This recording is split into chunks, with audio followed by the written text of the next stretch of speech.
Cette séance chez Perceval Finance Conseil, les commentaires, l'analyse de marché du président de Fox, Benoît Jovert, à mes côtés en plateau. Bonjour Benoît. Bonjour. Bon, on va parler du marché bien sûr, mais juste quand même déjà petit point d'étape, petite mise à jour sur la guerre commerciale et technologique que se livrent la Chine et les États-Unis. On a franchi visiblement des étapes importante, violente peut-être, qui cible désormais nommément l'équipementier télécom chinois Huawei. Qu'est-ce que vous pensez de la séquence récente? Qu'est-ce que ça peut impliquer pour le marché, pour les investisseurs? La question globale, c'est est-ce que les derniers événements sont un potentiel game changer, quelque chose qui amènerait les investisseurs à réviser en profondeur le scénario qu'ils ont pour le reste de l'année 2019?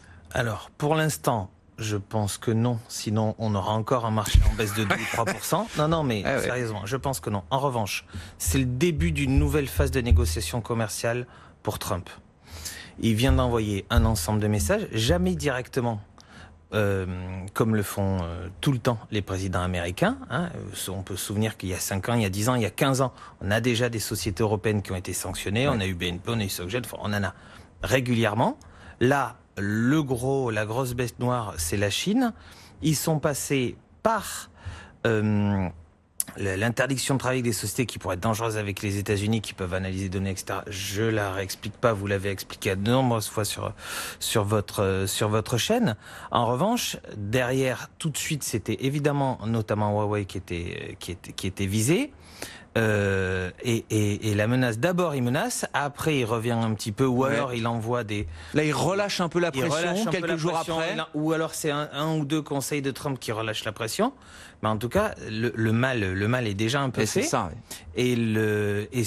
Il y a juste une chose qui change entre la Chine et l'Europe. C'est que nous, l'Europe, on s'est pas bien organisé face aux États-Unis.